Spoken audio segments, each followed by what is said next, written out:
Assalamualaikum warahmatullahi wabarakatuh. Perkenalkan, nama saya Liza Tania dengan NIM 21059182 dari Prodi Manajemen. Di sini saya akan menjelaskan tentang ISO. Yang pertama yaitu pengertian ISO. ISO adalah serangkaian standar internasional yang mengatur praktik manajemen kualitas di berbagai jenis organisasi. Standar ini menekankan pentingnya memiliki sistem manajemen yang efektif untuk memastikan produk atau layanan yang konsisten dan berkualitas serta memenuhi standar yang ditetapkan.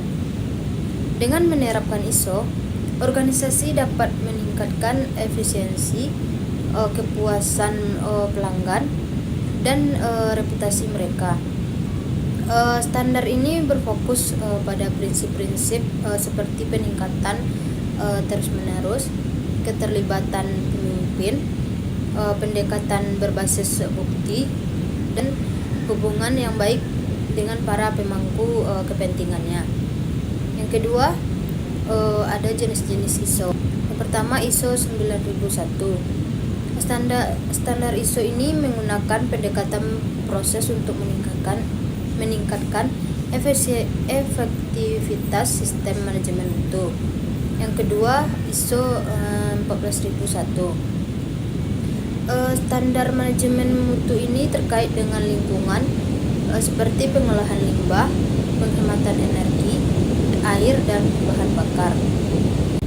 Yang ketiga, ISO 22000.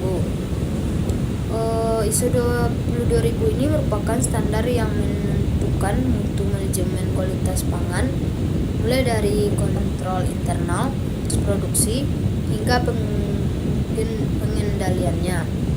Yang keempat, ISP atau IEC 27001 menerapkan standar sistem manajemen mutu untuk keamanan informasi.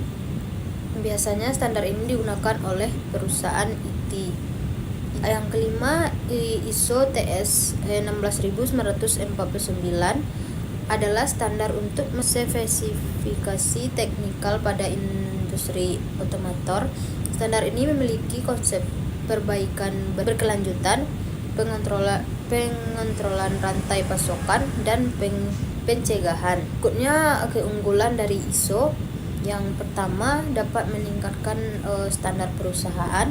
Yang kedua, meningkatkan kepercayaan konsumen. Yang ketiga, membuat kualitas produk menjadi internasional. Yang keempat, meminimalisir kesalahan pada proses produksi. Berikutnya ada tujuan ISO. Yang pertama, meningkatkan kredibilitas perusahaan. Menggunakan ISO dapat meningkatkan kredibilitasan perusahaan. Hal ini penting terutama jika Anda ingin bersaing pada market global. Yang kedua, mengoptimalkan kinerja karyawan. Sebuah perusahaan yang telah memiliki visi misi dapat peraturan yang bermutu sesuai standar dan membuat isi perusahaan menjadi optimal dan efisien. Yang ketiga, meningkatkan goodwill perusahaan. Goodwill perusahaan dalam bisnis adalah citra yang baik sehingga perusahaan akan dipandang baik oleh perusahaan. Yang keempat, mencegah pemborosan. Ketika perusahaan yang sedang berjalan memiliki masalah dalam sebuah produk ataupun layanannya, tentunya kita harus memiliki langkah antisipasi. Berikutnya yaitu filosofi ISO. Yang pertama, fokus pada pelanggan. Yang kedua, kepemimpinan. Yang ketiga, perbaikan berkelanjutan. Yang keempat, pendekatan proses. Yang kelima, pendekatan sistem dalam manajemen.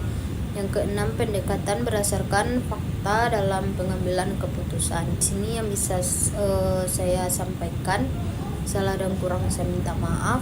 Assalamualaikum warahmatullahi wabarakatuh.